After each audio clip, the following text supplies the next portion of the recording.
Suntem cu 70.000 de locuitori, toată România are mai puțin locuitori decât capitala Egiptului Cairo. Și suntem mult sub locuitorii Beijingului, care sunt undeva la 21 de milioane. Toți românii, de peste tot adunați. La demografia pe care avem, la dinamica demografică pe care o avem, cam la 14.500.000 suntem așteptați a fi în 2050. Nu există model optimist pentru creșterea demografică a României.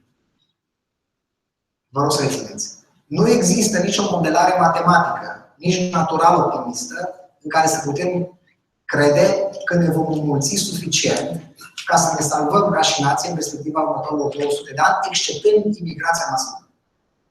Exceptând situația în care acceptăm să ne mulțim cu alții sau alții să se mulțească pe teritoriul nostru sub numele nostru. Nu există model matematic. Nu există. Cifre nu mint. Vârsta medie de la noi este de 41,2 ani, nu vreau să intru în multe detalii. Am aici ponderea pe categorii de vârstă. Ceea ce vreau să vă spun doar este că, ca să aveți o referință, între 2011 și 2015, România a pierdut 3% din populația ei datorită migrației. Am pierdut 2 județe, Maramureșul și Sălajul, în 4 ani jumătate, 5, datorită migrației. Migrației externe a României. La fiecare 5 minute și 27 de secunde, din România migrează o persoană. Pe zi, datorită migrației și datorită diferenței între nașteri și morți, pierdem 247 de persoane. Dacă lucrurile merg în ritmul ăsta, la o vârstă medie foarte, suntem o țară îmbătrânită, în perspectiva anului 2040, peste 50% din populația României va avea peste 60 de ani. În perspectiva anului 2040, peste 50% din populația României va avea peste 60 de ani.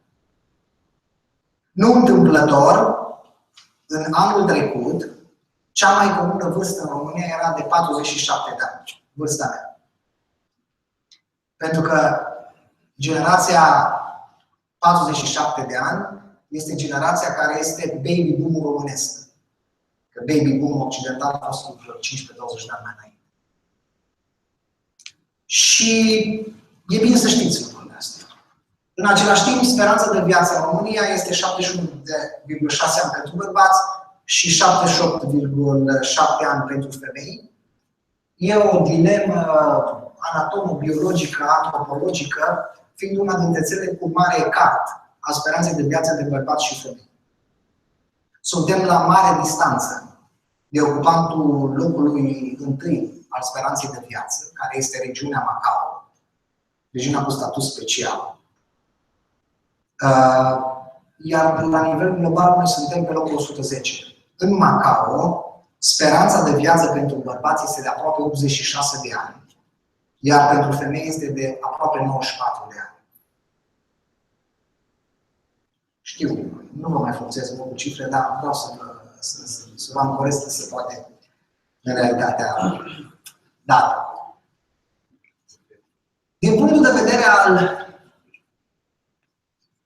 datelor cu impact și cu relevanță în ceea ce privește poziția față de munca românilor, depinde de ce statistici culegi.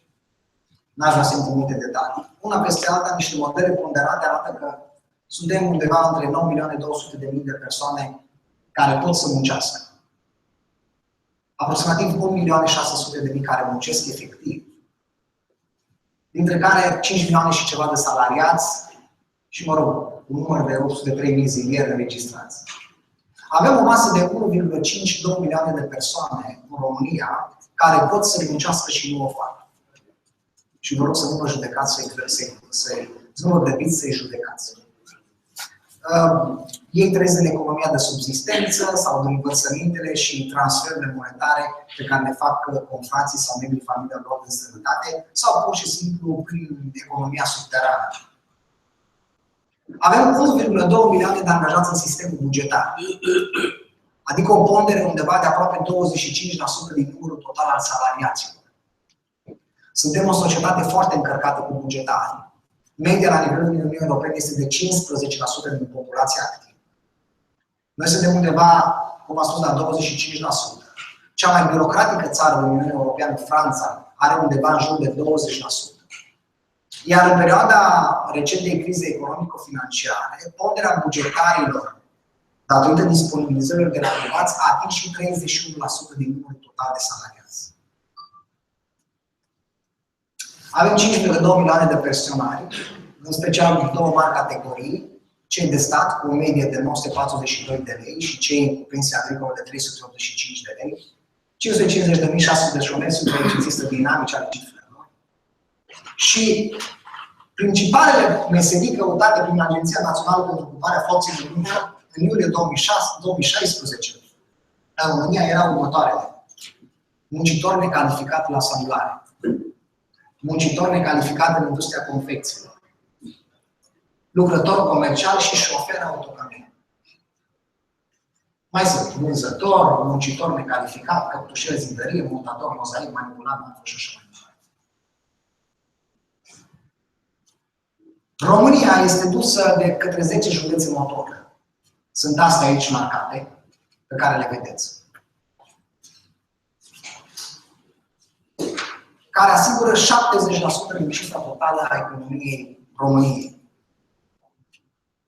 Ce este interesant este că 75% din exporturile României sunt realizate cu numai 350.000 de oameni. 75% din exporturile României sunt realizate cu numai 350.000 de oameni.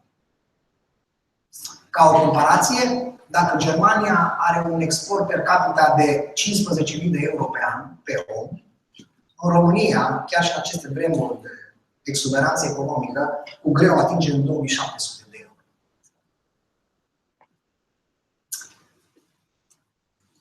Câți români au plecat din România în ultimii 25 de ani?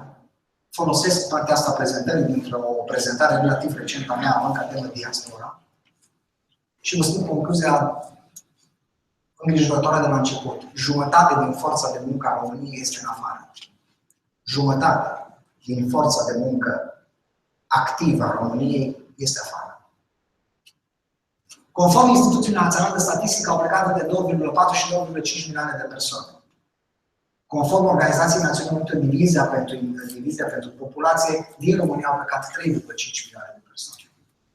Conform Societății Academice Române, 4 milioane de persoane. Eu am ținut seama de o statistică făcută la sfârșitul anului 2015 de către oficiile consulare și misiunile diplomatice ale României, care au înregistrat peste 5 milioane de persoane plecate în afară, într-o formă definitivă, temporară, pe termen mediu sau lung. Unde au plecat românii? În Italia, nu intru în detalii, aș putea să vorbesc mai mult, în Spania, Statele Unite, Israel, Germania, sunt în ordine descrescătoare cifrele astea. Canada, Marea Britanie și de aici lucrurile merg în pat. Nu intru foarte mult. Da?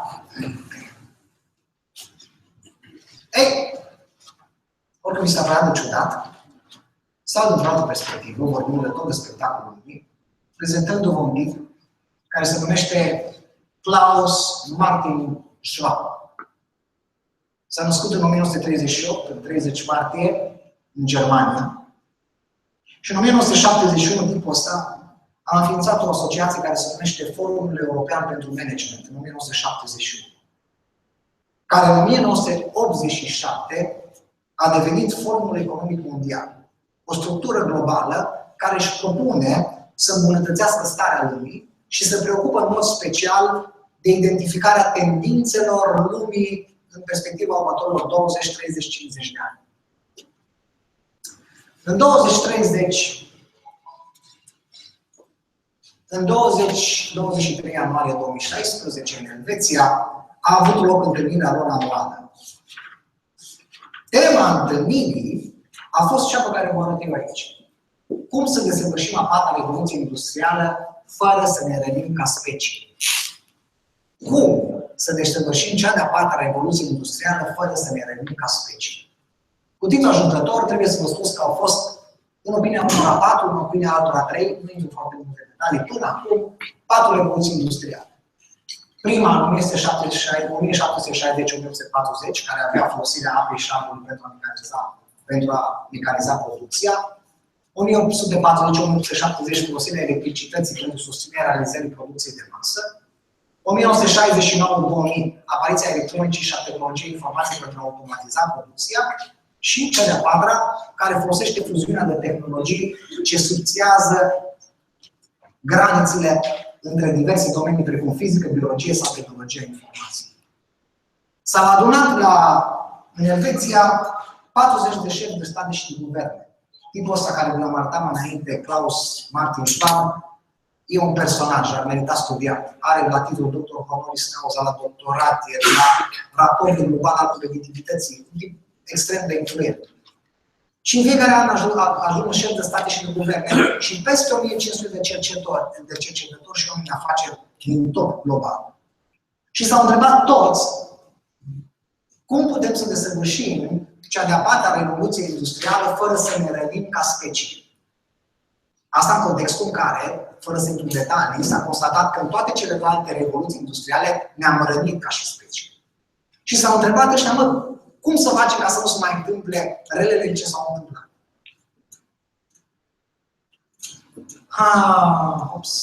Da. E aici. Și știți care a fost răspunsul lor? Ăsta a fost răspunsul lor.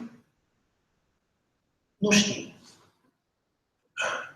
Nu știu cum să tratăm cea de-a patra revoluție industrială fără să ne revenim ca specie. Nu știm. Între multele încercări de răspunsuri și multele domenii abordate acolo, a fost și unul care are legătură cu dumneavoastră. Tipa a fost se numește Maria Barra. Este americană, are 51 de ani. S-a născut în 1961, cât s-a născut. Este prima președinte CEO a unui mastodon auto. Este președinta CEO General Motors. Conform revistei Forbes, a 7-a femeie ca putere de lume. Conform revistei Fortune, pentru anul trecut, prima femeie ca influență în lume. Și tipa asta a făcut o afirmație legată de industria auto, care a spus așa: în următorii 5 ani, industria auto se va schimba mai mult decât în ultimii 50 de ani. În următorii 5 ani, industria auto se va schimba mai mult decât în ultimii 50 de ani. Și acum, dumneavoastră, cu autoutilitatea dumneavoastră, care transportați mărfuri din punctul A în punctul B. În lumea asta, despre a cărei perspective v-am vorbit. Frământați de curse, dacă aveți curse, dacă sunt în profit, dacă livrați la timp, dacă nu aveți probleme, folosind între altele și aplicația chefrenurilor și cum sunt nici cum sunt acolo, arătându-ne care mașini sunt disponibile, unde, ce și cum, când se descarcă, când se livrează și ce se poate încărca. Știu că cel de form de imaginație teribil. Puneți toate, peste desenele astea, toate celelalte. Populația lumii, mișcarea cu avionul, migrațiile, conflictele militare, tendința demografică. Nu uitați, vă rog frumos, nici Asia, care are peste 60% de populația lumii. Și începeți să gândiți. Pentru că, te rog frumos să... Pentru că știm și e firesc să vă întrebați cum va fi, încotro și cum. Probabil cu titlul ajutător, spre sfârșit, ar fi să vă spun că în Statele Unite, compania britanică Lyft, care transportă și mărfuri și persoane, a anunțat că în 5 ani va fi deja activă flota ei de mașini fără șofer. Deja face teste avansate și e adevărat cu viteză controlată, primii 2 ani cu 20 de km, următorii de ani cu 40 de km, fără asistență șofer deloc. Uber, în Pittsburgh, face aceeași chestie, dar de data asta cu șofer suport, de asistență dacă cumva apare o problemă. Și nu spun neapărat că lucrurile trebuie să meargă în felul ăsta, dar ar fi corect să vă spun că eu am o colaborare cu Divizia de Dezvoltare a Continental Timișoara, care are deja finanțare pentru a lucra pentru o variantă europeană mașină fără șofer. Așa că nu știu exact cum va fi, nu știu exact încotro va lua lumea și nu știu întotdeauna cum să procedați ca să știți cum să faceți. Una peste alta știu că frământarea asta a fost trecută și către organizatorii acestui eveniment, către cei de la Conferintei, într-un cuvânt înainte în care spunea diferența dintre companii stă în viziune. O viziune care practic înseamnă cum crezi că va evolua realitatea, pe ce variantă a ei pariezi tu, cât pariezi și ce ești dispus să pierzi dacă nu iese. Așa că, într-o lume care nu știu încotro și cum, nu văd lucrul nasul și vă spun și eu nici eu nu știu. Dar vă doresc succes, vă doresc inspirație, vă doresc curaj și, de ce nu, o reușită care să folosească dumneavoastră, familiilor și țării. Vă mulțumesc!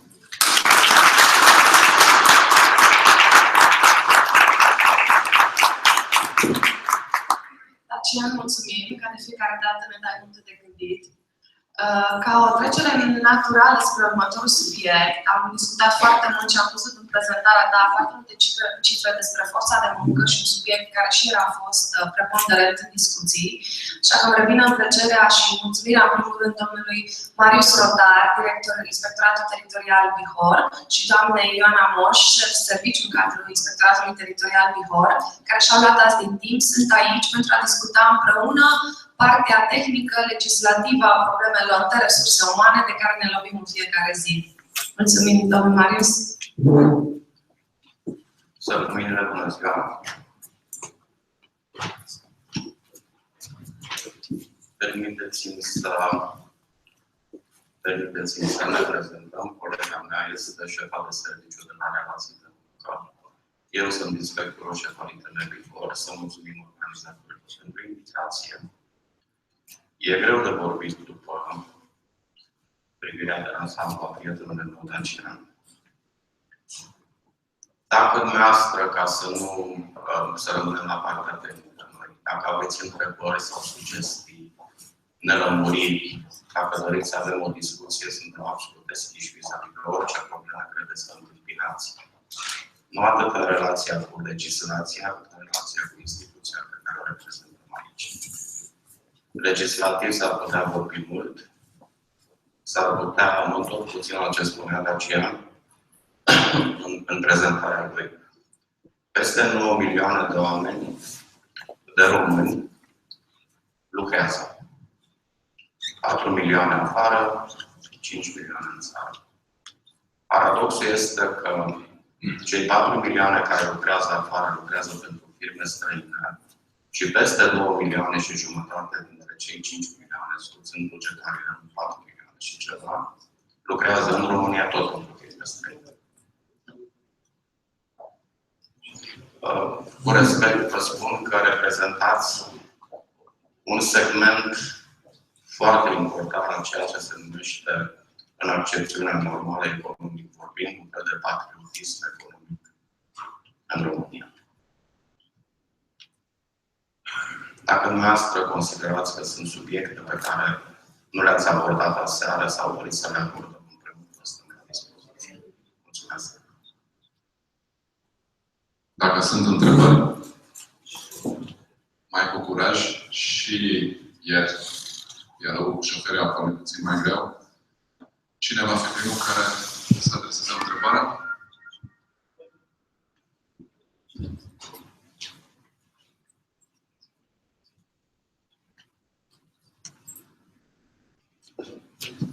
Iertați-mă că îndrăznesc să intervin. Am văzut un sondaj făcut de cei de la Chefren în urmă cu un an de zile și am văzut răspunsurile la întrebarea care domenii vă provoacă greutăți sau, mă rog, îngrijorări sau, mă rog, probleme. Și am văzut enumerat multe formulări, chestionare, legislația muncii, bănesc, nu? Aici încerc să vă fiu de folos. Dânsii sunt ITM obihor și sunt oameni deschiși și oameni care știu și prevenție. Întrebați-i, chiar dacă știu că ITM-ul provoacă o strângere de inimă și, mă rog, câteodată îți vine să iubești. Da.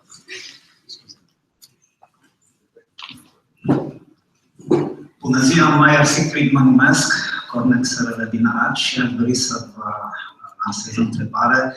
Cum se raportează ITM la problemele pe care le avem noi ca și transportatori pe baza legii Miloc sau Macron sau cele în pregătire din Italia, Ungaria? Ceea ce putem să vă spunem noi la nivelul pe care îl reprezentăm este că aplicarea legii și mai ales în ceea ce privește relația de muncă pe care o aveți cu șoferii noastre și cu ceea ce se întâmplă cu instituțiile statului. Din ceea ce știu eu, poate colega mea vă dă detalii mai multe, ea este specializată pe relații de muncă. În fiecare țară trebuie respectată legislația pe care o specifică transportatorilor și nu numai. De situații similare ne lovim și cu alte forme sau alte tipuri de munci prestate de către cetățenii români în teritoriile diferitelor state. Cum se poate armoniza această legislație pe care dumneavoastră cu administrați sub forma unor cerințe care, după părerea noastră, exced normalului din partea altor țări, care sunt pașii pe care dumneavoastră eventual le-ați parcurs pentru a contracara unele inadvertențe între legislațiile românești și cele străine. Că de fapt noi suntem ghidați până la urma urmei de către legislația unională și cea unională are un principiu de o concurență liberă pe piață și libera circulația serviciilor. Și această legislație pe care Miloc și Macron o întocchipează, contravine acestui principiu de liberă circulație a serviciilor, cel puțin în accepțiunea noastră. Am înțeles întrebarea. Ministerul Muncii are în subordonare cel puțin 4 segmente importante cu reprezentarea la fiecare nivel județean. Inspecția Muncii, AJOFM-urile, Casa de Pensii și AJPIS-ul. Noi, la nivel județean, omologii noștri, mai am înțeles că sunteți de la Arad, omologii noștri de la Arad, fiecare reprezentare la nivel județean este doar un segment foarte mic. Armonizarea legislativă, din punctul meu de vedere, trebuia să se facă nu de azi de ieri, dinainte de a intra noi în 2006, la 1 ianuarie 2007, în Comunitatea Europeană, să se ia măsurile de așa natură încât să nu fie niciun fel de discriminare, pentru că în momentul în care dumneavoastră încercați să fiți egali cu cei care au o tradiție, cei care au o putere economică mult mai mare decât aveți dumneavoastră, și vorbesc acum de toate segmentele de la dumneavoastră, bănuiesc că vă loviți de problema plății șoferilor în diferite țări, a orelor de condus, a diurne. Probabil că astea sunt durerile pe care le aveți. Discutam cu Jolt în urmă cu 3 luni, ceva de genul. Și discutam într-o zonă excepțională de profesionistă, în sensul că eram la o undă. Subiectul și era foarte nemulțumit de ceea ce se întâmplă în Franța, am înțeles bine. Pe relația pe care o au șoferii sau firmele de transport, și în asta nu faceți excepție, în relațiile cu autoritățile din Franța. Nu avem niciun fel de competență și ne întoarcem puțin, dacă îmi permiteți foarte pe scurt, ziceam de cei 9 milioane de oameni, 9 milioane și jumătate de români muncitori. Știți că în același timp, ca economie și ca și putere, capitalul integral românesc nu ajunge la 10% pe plan național. capitalul integral românesc. În momentul în care, cred eu, intri într-un război, într-o dispută, la o negociere cu țări care sunt mult mai bine situate din punct de vedere economic, strategic, și care știu să facă parteneriat adevărat, este dificil să vezi de jur. Noi suntem noi în care să ne secretăm și care încercăm sub o formă sau alta să fim egal cu ei, suntem în cazul de obligație. În afară de asta, eu n-am simțit de-a lungul anilor ceva care să fie respectat în adevăratul sens al cuvântului. Și dumneavoastră vă loviți direct, pentru că sunteți implicați pe banii noastre, pe credită, pe note dormite, pe investiții, pe tot ceea ce faceți ca să vă meargă firmă. Doriți să faceți bani, este logic. În același timp, fiecare dintre dumneavoastră are cel puțin un 50, nu știu câți angajați aveți fiecare, care merg acasă și susțin o familie din bani pe care îi câștigă pentru că dumneavoastră dați un lucru. E corect? Nu avem niciun fel cinstit. La nivel județean nu avem niciun fel de competență. Avem un for tutelar care se numește Inspecția Muncii și care intră în relație directă cu cei care sunt la nivel de secretar de stat și ulterior miniștri. Relații de strategie economică, de gândire fiscală, de relații de muncă. Toate formele pe care trebuie să le cuprindă conducerea unei țări. Noi suntem mici. Și în viziunea dumneavoastră, acum foarte bine ați formulat cei 10% care, într-adevăr, să zicem, reprezintă partea națională a capitalului, cum poate fi reprezentat, cum poate fi ajutat de către dumneavoastră, respectiv nu neapărat de dumneavoastră că sunteți executiv, dar de legislativ, sau de cei care sunt într-adevăr competenți în acest lucru la nivel de Bruxelles, care ar putea să fie pașii pe care dumneavoastră, în viziunea dumneavoastră, îi vedeți necesari pentru a rezolva o astfel de disproporționalitate între încercările noastre ca și capital românesc să reușim pe o piață unională deschisă, care de fapt, declarativ, este liberă. Și este liber, nu doar declarativ. Atât doar că libertățile unora sunt mai mari decât libertățile celorlalți. Și cum vedeți dumneavoastră că puteți interveni, nu neapărat ca și executiv, dar ca și legislativ, cu legăturile pe care le aveți dumneavoastră, în această ecuație, ca această disproporționalitate și această nedreptate, pe care noi o considerăm nedreptate, să nu mai continue. Deci să nu se, cum domnul Dacian Palavi foarte bine a spus că în ultimii ani se construiesc garduri accelerat, același lucru îl vedem și la acest segment de activitate. Dacian spunea de garduri și vorbea de gardurile pe care le vedem și care există fizic. Zile. Dar ceea ce nu se vede este mult mai de impact, vorbesc acum economic, moral, social, mult mai puternice sunt zidurile care nu se văd. O paradigma a vremurilor restaurant nu este un răspuns. Și nu este problema României, este în ce măsură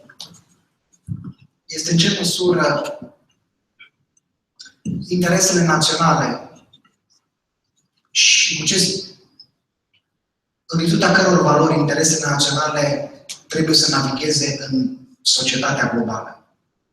Din punct de vedere economic, la nivel global există protecționism.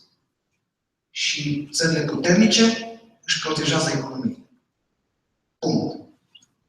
Ori zilele trecute vorbeam cu cineva despre așa numitele ISDS-uri, foarte probabil n-ați auzit de ele, că se lucrează la alt nivel.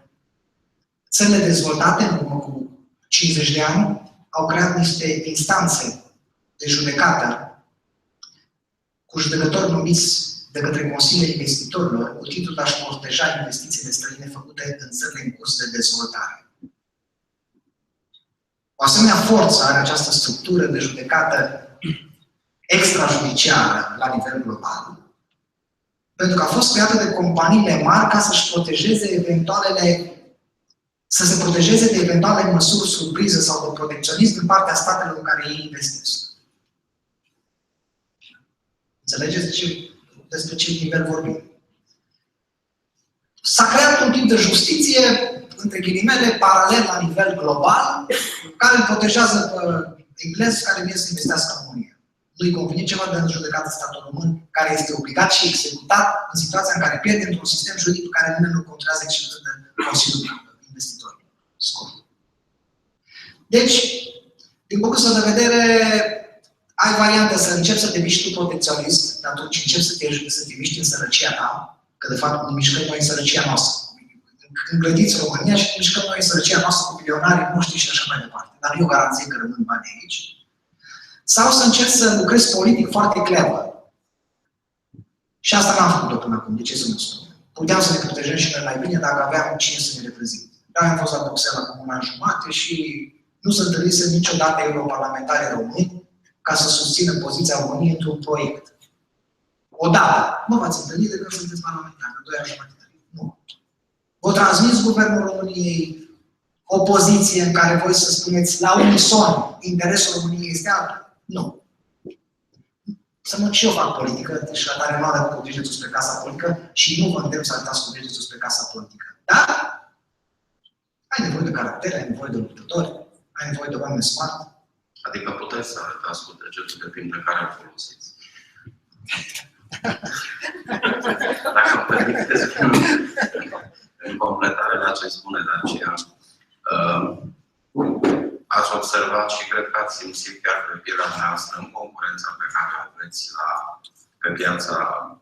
Vorbeam doar de comunitatea europeană și acolo înțeleg că ne mișcăm, facem, nu ieșim din modul în care statele serioase, care își respectă cetățenii, își respectă investitorii, reprezentanții, își protejează aceste firme, acești oameni, indiferent unde în lume.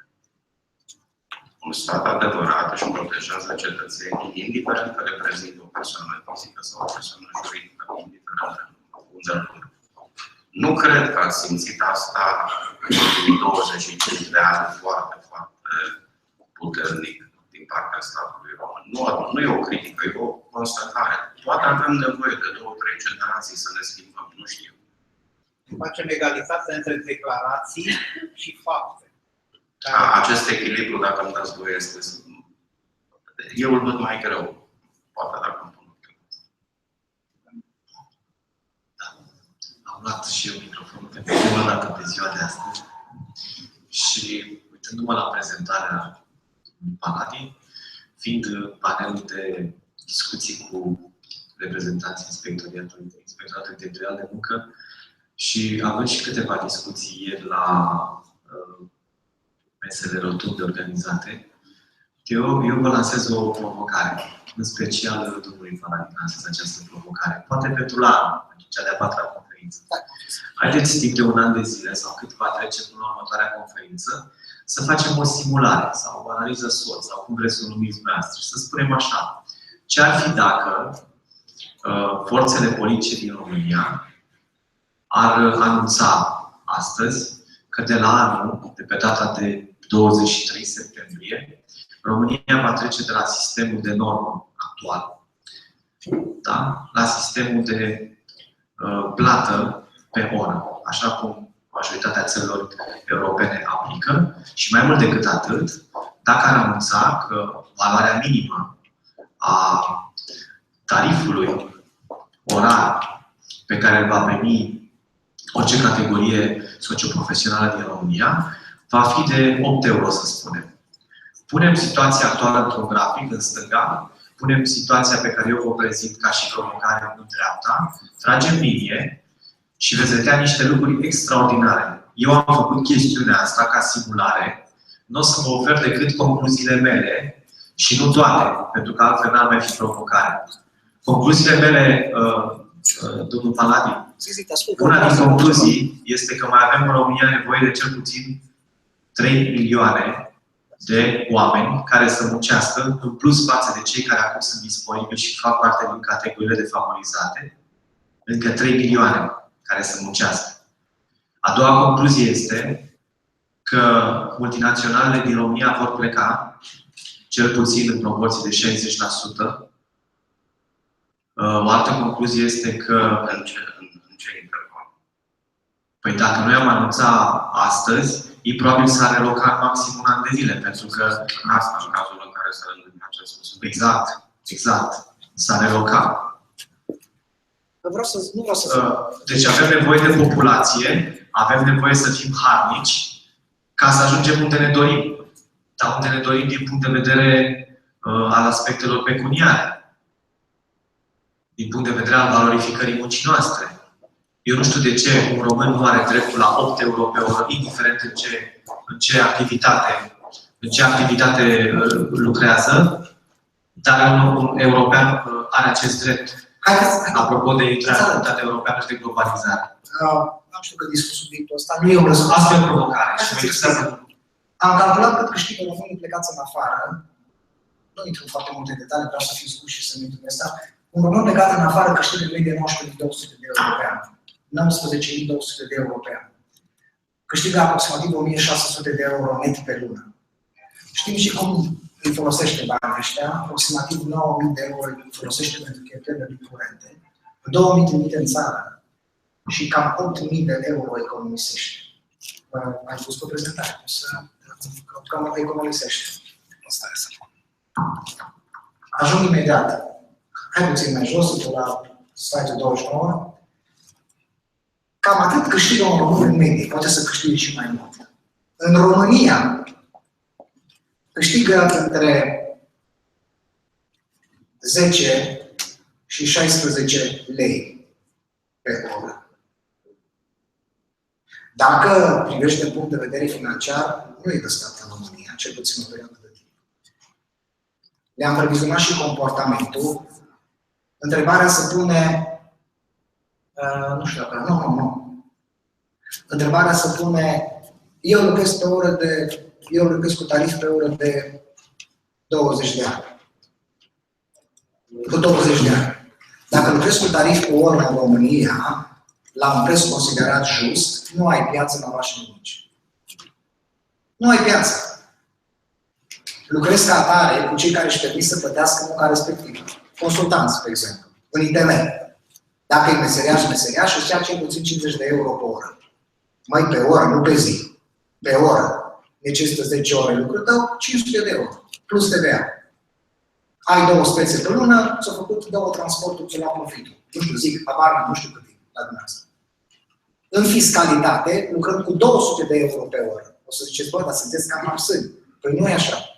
Că să dai un sfat bun în domeniul fiscal, în legislația muncii mai puțin, citești până în stare capacele, dai la telefon și te duci la mese cu inspectorii ca să vezi care e tendința actuală săptămâna asta, că săptămâna viitoare s-ar putea să se schimbe, de vorbesc singur.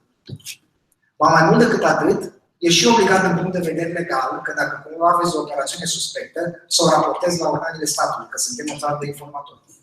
Legal. Legal. Și atunci, ar fi grozav ce spuneți dumneavoastră și tariful pe oră este corect. Așa este. Aveți perfecte dreptate.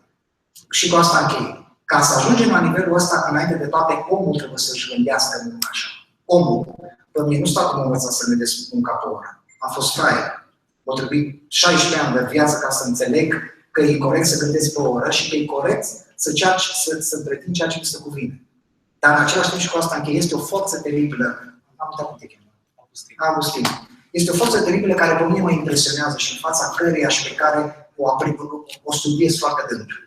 Toți, fiecare dintre noi, avem dreptul să ne căutăm binele când considerăm noi de rigoare. Aici e problema pe care o aveți și dumneavoastră și noi și alții. Oamenii au dreptul să-și caute binele lor, că e în compania noastră grozav, că e în altă companie, e treaba lor, că e în altă țară, e treaba lor. Și au dreptul să-și îl caute acum. Nu e corect să ne plângem și să le spunem oamenilor să muncească.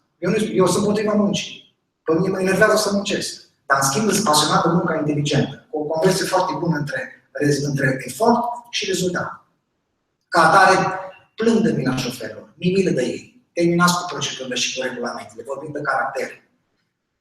Încercați să-i plătiți, dar dacă îi plătiți la oră, sigur ieșiți din post. Pentru că ceilalți își fac protecționism. Ca atare, căutați nișe sau găsiți formula în care să fiți și pe lege și supraviețuitor. E greu. În multe domenii este imposibil. Eu știu matematica. E imposibil. Știți? Și Domnul să vă însoțească, cum am spus. Nu știu ce să faceți, dar... Un singur lucru. Da. Ca să audă toată lumea. S-a creat o falsă impresie legată de Comisia Europeană. E prima dată când îi iau apărare în ghilimele, de fapt susțin adevărul. Că nu și-a dorit sub nicio formă ca românii să fie plătiți la nivelul salariilor europene. Este fals. Gândiți-vă că toate fondurile europene care au intrat în România au avut ca și resursă umană în aplicarea lor oameni plătiți la 20 și ceva de euro pe lună. Da, sigur. Da? Dar au intrat cu sistemul de plată orară. Chiar și pe contractele, majoritatea au fost part-time. Deci asta este o falsă impresie. Dacă noi ne-am trezit așa la realitate ca țară și am avea o gândire politică corectă, noi am pregătit chestiunea asta. E de analizat. Ies niște lucruri foarte interesante de aici. Întrebarea cheie este, sunt românii pregătiți să pună la loc ceea ce urmează să iasă din România ca urmare a creșterii costurilor cu forța de muncă pentru multinaționale? Suntem în stare să reclădim acea industrie, acel lanț logistic în transporturi, în depozitare și să capitalizăm autohton? Adică ne mai dorim să muncim și să facem noi așa cum trebuie? Eu cred că, din păcate, suntem pe o pantă ascendentă și lucrurile nu arată deloc bine în perspectiva următorilor 5 ani. Răspunsul aveți voi. Mărfurile pe care voi le transportați, le duceți în special în afară. Da, dar lucrurile sunt simple. Pe mine mă plătește astăzi un client în România ca transportator la jumătatea valorii din orice altă țară europeană. Și angajatul român din compania respectivă, să spunem, dintr-o multinațională care are aici depozitare, antrepozitare, logistică, nu știu ce, este plătit de 3 ori mai puțin sau chiar de 4 ori mai puțin decât același angajat într-o țară europeană. Punând cap la cap lucrurile astea, dacă statul nu intervine să spună ok Franța, ok Italia, bravo Germania și să salveze și pielea colegilor noștri care se străduie acum să facă față. Și norocul diurna aia, care e așa, merge pe dungă cu ea. Da? Păi era să se întâmple și o pregătesc din nou. Asta, ca să dau și greșelile, din păcate, se pregătește din nou lupta cu diurna. Simt, așa, curent, o luăm de la capăt, după ce te încărceau. Și atunci, dacă statul intervine și spune, ok, suntem țară europeană, de mâine salariul minim pe oră, nu de mâine, peste un an de zile, va fi atât la nivelul Germaniei, hai să vedem cine muncește și ce avem de făcut în țara asta. Ce o să facem? O să plece Kaufland în Bulgaria, rămân magazinele aici, profitul mic, nu le mai convine, trebuie să punem mai mărfuri la raft. Păi hai la muncă, fraților. Și atunci ne plătim noi transportatori. E interesant, e de analizat. Mulțumesc. Dacă îmi permiteți, Kaufland, de exemplu, sau orice altă mare concern specializat în comerț, nu cred că e cel mai reprezentativ. Eu sunt chiar foarte pesimist la întrebarea noastră. Nu cred că avem o șansă adevărată să renaștem sau să ne reconstruim, nu suntem păstrați din propria cenușă, într-o perspectivă în cazul în care multinaționalele să cinstim. În 25 de ani am chinuit să ne tragem unii altora prețul de sub picioare pentru diferite interese. Adică ce facem? E o realitate, nu murim, ci migrăm. Ceea ce se întâmplă în ceea ce se întâmplă în ultimii 15 ani este o realitate, credeți-mă. Am trecut prin, înainte vreme am lucrat într-un alt sistem. Și îmi aduc aminte anii 90 în care începuse, s-au dezlegat, s-au rupt. Și românii plecau afară. Mergeau și munceau afară. Anii 90 până prin 2000 se duceau afară și munceau. Câștigau bani cât puteau. Statistica lui Dacian, cu plus și minus undeva acolo, este ponderea de peste 60% este în supraviețuirea omului acolo. Acea pondere care în România ar putea să fie mai mică, esențial din punctul meu de vedere, este netul cu care rămâne omul acolo și netul cu care rămâne aici. Restul sunt, poate câștiga 2000, dar pregă 2000 de euro pe tine. Dacă este acasă și rămâne cu 1000 de euro, este perfect. Nu se va întâmpla. Și în primii 7-10 ani, românii mergeau afară, munceau și la întoarcere veneau acasă. Nu economiseau bani, ci își cumpărau o mașină ca să vadă de ce nu vin să mergeau la mașină.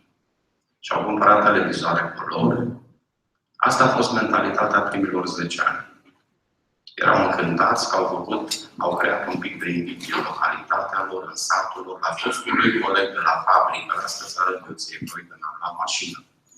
După aceea, încet s-au repoziționat. În statistica lui Dacia nu este cuprins, dar dintre cei 3 milioane și jumătate de oameni care lucrează afară, poate spre 4, poate spre 5, cam 60% dintre ei sunt singuri, sau bărbați sau femei. Nu am ajuns încă la un procent rezonabil de familii care să-și clădească un viitor afară, copiii lor de acolo să-și continue viața. Familiile se destramă, știți bine că sunt realități pe care nu le ascunde bine. În ultimii 5 ani, 60% din cei care pleacă în afară sunt femei. În ultimii 5 ani, femeile pleacă mai mult în afară. Intervalul de vârstă, chiar dacă este larg, este asociologic, ca să zic, este între 20 și 50 de ani. Se pleacă exact în zona... Forța de muncă adevărată. Deci cei adevărați sunt acolo. Ceilalți înainte de 25 și după încet se... Fără o reformă și fără un consens din punct de vedere politic, cred că în România lucrurile vor merge din greu în mai greu. Dacă nu ne găsim câteva axe prioritare, dacă nu încercăm și noi să ne facem, vă dau un exemplu, să gândim un buget, nu că terminăm în ianuarie sau îl începem în noiembrie, să ne facem un buget cu plus și minus pe 2 ani de zile. Să schimbăm modul pe 2 ani pe un an. Să schimbăm modul de impozitare a muncii. Filozofia mea, punctul meu de vedere, este că singura soluție în România este un impozit fix într-un coș din care fiecare să-și extragă ceea ce trebuie, fondul de pensii, CAS-uri și așa mai departe. Și vă dau un exemplu. Dacă, de exemplu, dumneavoastră dați unui angajat, vreți să aibă 300 de euro net în mână, am luat o sumă. Efortul dumneavoastră probabil este plus minus de 500 de euro, corect? Din firmă ies 500 de euro pentru ca el să aibă 300 de euro. Haideți să facem un exercițiu de imaginație și la cei 4 milioane scoatem pe bugetarii ăștia. Urâți de toată lumea din ecuație. Îi scoatem la 4 milioane de oameni, cei care lucrează, imaginați-vă că efortul pe angajat ar fi de 200 de euro, care ar constitui o contribuție directă la bugetul de stat. Dați 500 de euro pleacă de la dumneavoastră, 200 de euro merg la stat, 300 la angajat. Sunteți foarte mulțumit de angajat. El vine și vă spune, dacă nu-mi dai 500 de euro, plec la altă firmă, am primit-o. Imaginați-vă că i-ați dat 500 de euro și la stat ați dat tot acei 200 de care vă spuneam. Să nu mai meargă procentual creșterea salariului net și brut cu impozitele la stat. Pentru că, indirect, muncitorul, șoferul, în cazul nostru, probabil cel mai mult, șoferul mecanic, pe cine aveți, ar avea 500 de euro, dumneavoastră ați avea ca efort pentru 500 de euro, ar lui da 200 de euro pentru stat. Ați face, nu știu, cred că din 3 locuri de muncă ați mai putea crea un al 4-lea din diferența asta. Și ăia 500 de euro, 400, cât ar fi, oamenii ăia direct sau indirect, s-ar duce să consume. Din care 20% tot la stat merge pe ITV, 2 plinuri de benzină cu accize, tot acolo s-ar duce, dacă sunt și fumători, beau și eu ceva, s-ar duce tot la stat. Indirect, eu cred că nu ne-am furat de mult căciula. Cred că este singura soluție prin care o taxă unică, fixă, per capita la angajat ar putea, deocamdată pe următorul interval de 3-5 ani, pe termen mediu, poate chiar lung, ar putea salva ceva. Teodor Agon mă numesc și lucrez la o asociație profesională care se numește Altri. Și în perioada care a trecut am primit multe telefoane în care oamenii se arată îngrijorați de prevederile din Germania și din Franța. Și într-una din zile am primit un telefon care era mai atipic și care nu l-am înțeles din prima. Era de la un om care a spus că în urmă cu vreo 2 ani de zile trecuse prin controalele la diurnă și că el, în momentul de față, nu este foarte îngrijorat în legătură cu ce vor germanii și francezii, pentru că deja știe ce vor, pentru că s-au dat niște ordonanțe de aplicare a directivei europene și că el a vrut să vadă care este poziția autorităților române. Și fiind în județul X, a trimis o scrisoare către Inspectoratul Județean de Muncă. X. Da. La el acolo, unde știa că va fi controlat. Și, deși la început n-a fost de acord, în final mi-a dat și mie copia scrisorii, iar răspunsul era destul de ciudat. Sigur că era oarecum un venit politic și anume spune așa că dacă facem referire la directiva detașării, un transportator român care trimite pe bază de contract un șofer să lucreze cu o firmă din străinătate, trebuie să plătească salariul minim din țara respectivă. Eu cred că niciun inspectorat județean nu dă un răspuns la o întrebare atât de delicată fără să consulte ministerul. Și în principiu cred că acest răspuns aparține de fapt autorităților centrale. A considera că orice transportator român care trimite un șofer să lucreze în străinătate pe bază de contract cu o firmă din străinătate trebuie să primească salariul minim din țara respectivă este exact aceeași poziție pe care o are statul francez. Și anume că detașezi șoferul pentru o cursă, cum zic ei, sau pentru o lună, situația este aceeași. Și anume tu ai detașat la noi în țară șoferul.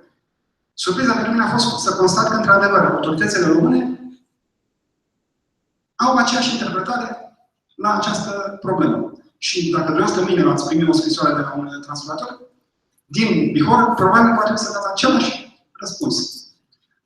Ca să fim unitar și solidar cu colegii mei, să-mi spuneți de la ce județ ați primit. Asta e o legătură. Da. Eu trimit, să știți că nu exagerez, între momentul în care m-a sunat prima dată și în momentul în care mi-a trimis copia scrisorii, au trecut 6 luni. Cred că în timpul ăsta tot căutat să facă ceva, să vadă ce se întâmplă și până la urmă a zis, domnule, știi ce, ia, fă tu o scrisoare la Ministerul în București ca să vedem dacă trebuie așa este. Acum mai vreau să dau ceva. Pare ciudat să găsești o întrebare decentă la următoarea problemă. Când trimite o firmă de transport un șofer să facă o delegație în străinătate și când îl detașează? Există vreo posibilitate să facem diferența în mod rezonabil, așa, între lucrurile astea? Acum, chiar dacă pare ciudat, una dintre țările care au implementat prevederi cu referire la directiva detașării a făcut o asemenea diferențiere. Una din țările nordice a spus în felul următor. Dacă tu închei un contract să transporti marfă de la mine din țară și închei contractul cu o firmă de la mine din țară, plătești salariul minim la mine în țară. Dacă tu închei contractul cu Conferintei Expres ca să transporti marfa de la mine din țară, nu plătești salariul minim. Pare greu că cineva s-a băgat într-o asemenea diferențiere. Dar soluția a fost foarte simplă. Dacă pe CMR scrie am luat comanda de la Conferintei, înseamnă că am făcut un transport din România acolo. Dacă am luat comanda din Norvegia, înseamnă că fac un transport cu o firmă din Norvegia și atunci plătești salariul minim la mine în țară. Cam asta e. Deci, nu e o întrebare decât așa voalat, și anume că dacă veți primi o asemenea întrebare, probabil va trebui să dați același răspuns. Ok, mulțumim.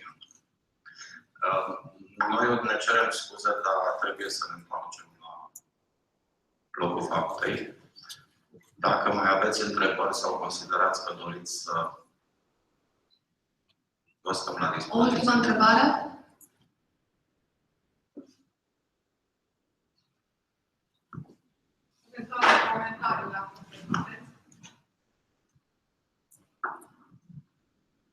Legat de această interpelare, nu știu dacă e vorba de același caz, eu sunt permis să fiu mai transparentă. Am avut un client de-al nostru care ne-a trimis o scrisoare din Sălaj. Și tot așa interpelase Inspecția Muncii locală cu întrebarea respectivă. Are un contract, lucrează pentru Italia și care e regimul șoferilor? E delegare sau detașare? Și a venit răspunsul că e detașare. Și omul era, bineînțeles, bulversat că în situația asta lucrurile se puneau cu totul altfel decât în situația delegării. Și mi-a cerut și mi-a trimis documentația și mi-a cerut și mie părerea. Primul aspect pe care vreau să-l spun și colegilor e atenție cum puneți întrebările la ITM. Că dacă o să puneți care e varianta A sau B, ei o să răspundă varianta în favoarea statului. Și de multe ori, nu neapărat varianta legală. Dar lăsând deoparte această chestiune care, de obicei, ca și un contribuabil sincer, nu ți-o pui când interpelezi organele statului, există în lege, după cum zicea și domnul de la asociație de la Fort, o anumită neclaritate care s-a introdus după primul scandal al diurnelor. Până atunci nu exista nicăieri în lege vreo referire că șoferul ar putea să fie detașat. În urma celor proteste s-a introdus. Dar nu se aplică. Cel puțin deocamdată. De ce? Pentru că e o operație să aplici și doar pentru șoferi această dispoziție, în timp ce pentru alte categorii sociale care sunt delegate, în delegație sau pornit de la parlamentar, director sau așa mai departe, care au dreptul să meargă în delegație și au dreptul la diurnă, șoferii să nu aibă. Ar fi o discriminare. Probabil, sper că singura speță în care acel articol s-ar putea aplica și cred că ceea ce face obiectul practic a interpretării, deci interpretarea din acest moment a ITM-ului, este că tu, dacă îți trimiți, ai un contract unic, exclusiv, deci tu ca și companie românească, ai un contract doar cu o singură companie din vest, în mod direct și nemijlocit, adică ești cumva un fel de, mă rog, cum să zic, pupila lui, punct de lucru, sub denumirea unui SRL, atunci, probabil, relațiile șoferilor tăi e mai degrabă de natura detașării decât delegării și se uită la aspectul ăsta. Ai contracte și cu alți parteneri. Sau, cum zicea domnul de la Arti, ai contacte cu parteneri din România, ești exceptat. Dacă ai contracte cu parteneri externi, ești pasibil de a fi interpretată delegarea ca și detașat. Ori, e într-adevăr, poate pe asta se și bazează, am văzut în presă, că aveam aici ieri în presă discuții pe genul ăsta sau apropouri la chestiunea aceasta. Au fost reprezentanții ITM-ului din alte județe și nu mai departe de la Iași. M-au sunat clienți când a fost conferința tranzit care băteau câmpii. Mă iertați, părerea mea din punct de vedere legislativ. Sunt tot felul de păreri, din cauza că legislația este neclară. Da? Eu sunt pe undeva poate de acord că organele statului ar avea un interes în a supraimpozita veniturile șoferilor care lucrează exclusiv pentru companii străine. Dar ca să băgăm transportatorii la grămadă aici, e periculos și de ce? Pentru că nu o să mai avem cui să aplicăm. Dispar. Un an după, niciun an, 3 luni după astfel de reglementare, nu ne mai întâlnim la domnul Băbuț. Nici conferințe nu o să mai facem, că nu o să aibă cine. Aici trebuie bine gândit, rumegat. Eu zic că n-ar trebui să deschidem subiecte care sunt incomode. Deocamdată în codul fiscal românesc spune clar. Dacă legislația este neclară, se interpretează în favoarea contribuabilului. Lăsăm-o așa cu mâini, că îi cu mâini, nu putem rescrie într-un an ceea ce au scris alții prost în 25. Mergem înainte cum putem, cum ziceam primul domn, în zona gri. Eu am interpelat ministerul în mod direct. Deci în numele bursei lor am trimis scrisoare și am cerut poziția oficială vis-a-vis de Milog și vis-a-vis de Macron. Răspunsul ministerului a fost tot în zona gri.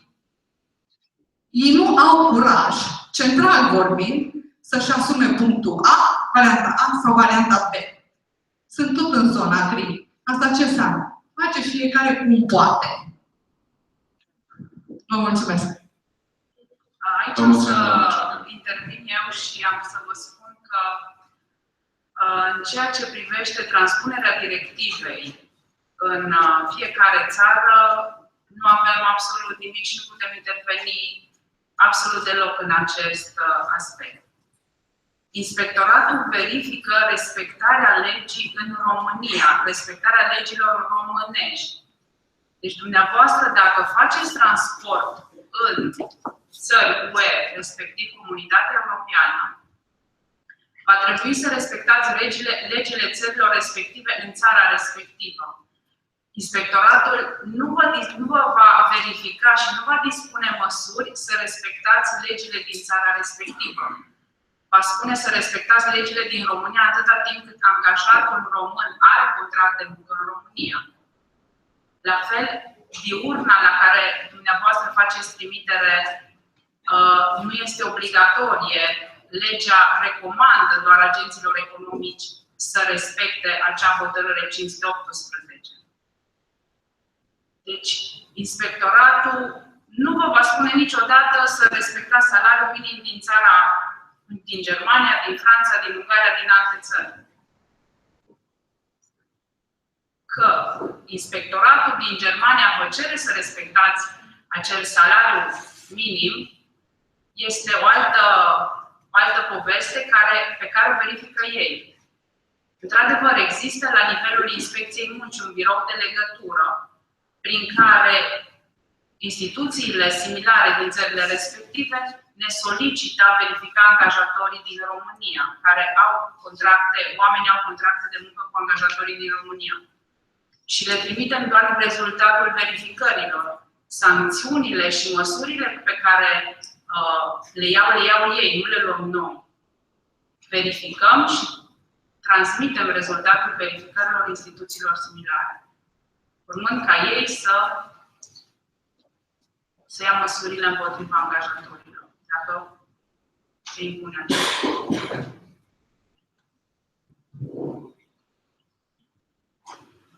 Mulțumim frumos că ați fost alături de noi astăzi. Dacă vor mai fi întrebări pe parcursul zilei, le vom monitoriza și le transmitem eventual. Mulțumim frumos! Mulțumim și noi!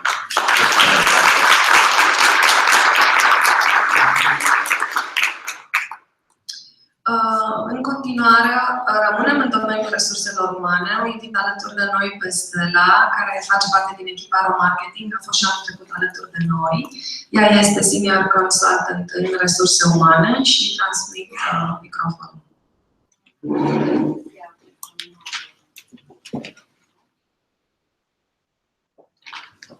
O secundă, vă rog.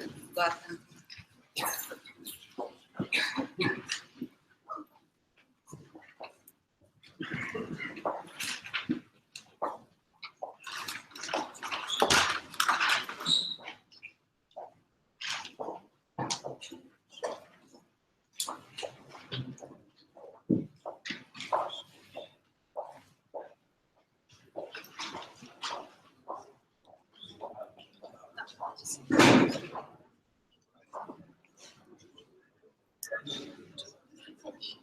Se aude în sală?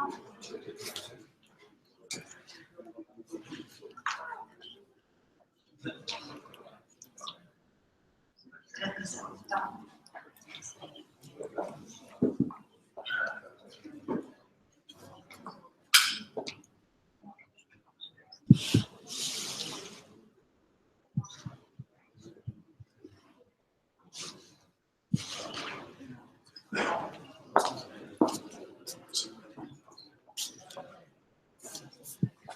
Bună ziua tuturor și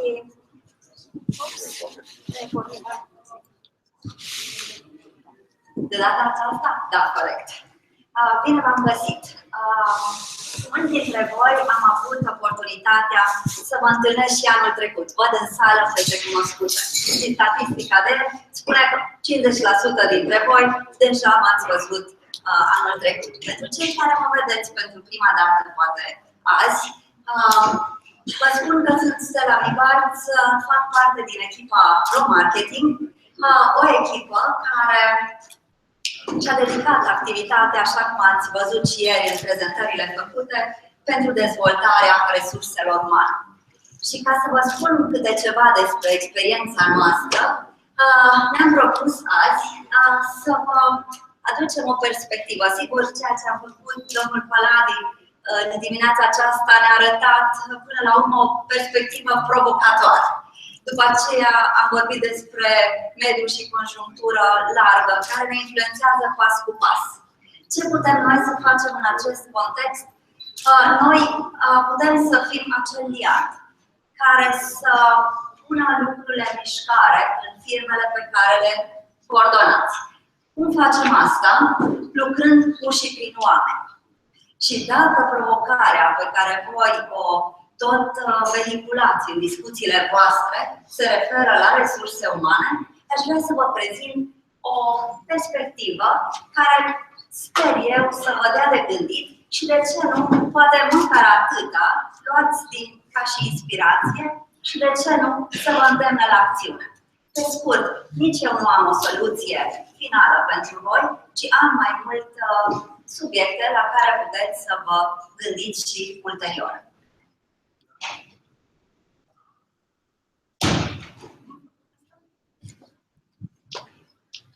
Tehnica se pare că mă provoacă. De ce mă fac? De ce? Pentru că în prezentările pe care le-am văzut până acum și în chestionarele voastre s-a pus problema următoare. Personalul pentru firmele din care proveniți, nu știu ce se întâmplă când apăs, nu mă ascultă, chiar cum aș dori. Cuvântul partener nu l-am auzit de fel. De ce nu l-am auzit? L-am auzit adversar, tabără diferită, personal care ne creează, de ce nu, probleme.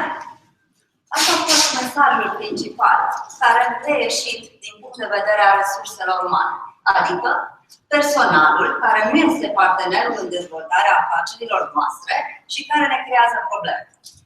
Asta este, dacă vreți, ecuația, egalitatea, inegalitatea de la care pornim în prezentarea noastră. Hai să vedem ce putem să facem să fie o altă perspectivă. Și încerc să fac referire la chestionarul completat de voi, unde a reieșit că majoritatea lucrurilor cu care vă confruntați țin de probleme de comportament. Unele țin de partea de probleme de cunoștințe. Când spun cunoștințe, se referă inclusiv la partea tehnică și alte probleme 6%. Așa cum vedeți în această statistică, 63% din problemele cu care voi vă confruntați referitor la personal se referă la probleme de comportament. De acord cu această statistică? Ok. Bun.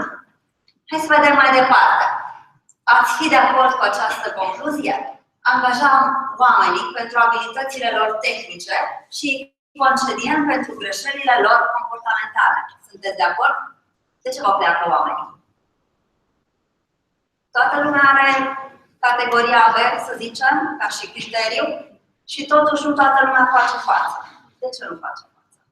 Pentru că avem, de fapt, comportamente care nu sunt, dacă vreți, în conformitate cu ce ne dorim noi ca și firmă, ca funcționalitate. Și atunci, ca să vedem, de fapt, perspective diferite, v-aș propune să ne gândim la cele mai importante dintre ele. De exemplu, lipsa disponibilității de a depune efort. Este o problemă cu care vă confruntați. Adică e prea greu, prea mult, aș sta mai bine acasă, nu aș pleca atâtea zile. Sunt probleme cu care vă confruntați? Sunt din chestionarele voastre. Avem întârziere, avem lipsa respectului, cuvântul cheie respect. Luați cum aici este la baza relațiilor. Furturi, minciuni, neatenție la costuri, carențe în comunicare, neasumarea responsabilităților, lipsa încrederii. Lipsa încrederii este principala disfuncționalitate într-o echipă. Legionii afirmă că încrederea stă la baza relațiilor. Când la acest nivel este știrbită relația dintre părți, de fapt, relația respectivă nu funcționează. Așa că, faptul că am găsit acest cuvânt cheie în chestionarele voastre mi-a dat foarte mult de gândit.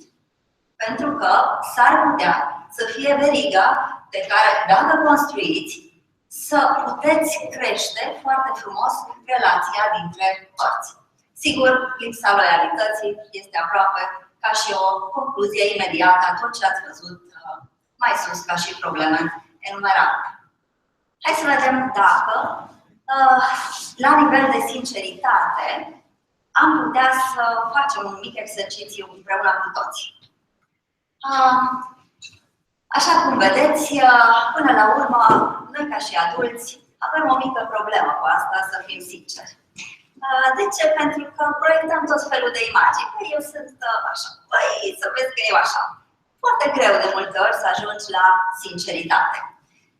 Și vă propun următorul exercițiu simplu. Adresez o întrebare și când sunteți de acord cu ea, răspundeți sincer, da, am făcut asta. Dacă nu, nu, da, deci, da, nu, ok? O să vedeți că vor fi și întrebări de încălzire, așa că invit pe toată lumea să-mi răspundă dacă vreodată ați trecut vreodată cu mașina pe roșu. Ok, vreodată s-a întâmplat. Excelent! Hai să vedem mai departe. Ați fost întotdeauna corect sau corectă la jocurile de cărți? Vi s-a întâmplat vreodată să nu fie chiar așa? Ok. Unii da, alții ba. Foarte bine. Încercați să intrați mai departe în acest exercițiu. Ați spus vreodată soțului soției da, atunci când ați vrut să spuneți nu. Eu să treci. Nu văd, dar întrebarea asta. Serios. Ok, sinceritate. Greu să fie sinceri. V-am spus ca și adulți, v-am spus că e cea mai mare provocare. De ce credeți că avem atâta problemă să spunem ce gândim? Pentru că ceilalți ne judecă. De ce nu ridicăm mâna? Ce o să zică de... Da, ne e frică de ce gândesc alții despre noi. Ia să văd dacă ați reușit să treceți de această barieră și dacă la nivel de muncă vă îndepliniți întotdeauna toate sarcinile. Toate sarcinile, toate. Nici una nu rămâne pentru a doua zi sau, știți, o listă aia care niciodată nu le mai facem. N-aveți o listă din aia pe care niciodată? Bine? Bun. Dar asta cu comunicarea. Ați fost vreodată în situația în care nu ați dat informații relevante celorlalți? Da? Am câteva mâini sus, ok? O, grozav, perfect. Mulțumesc. Dar în această situație ați fost? În care considerați că este singurul vinovat pentru comportamentul său problematic? Oare șoferul este doar vinovat?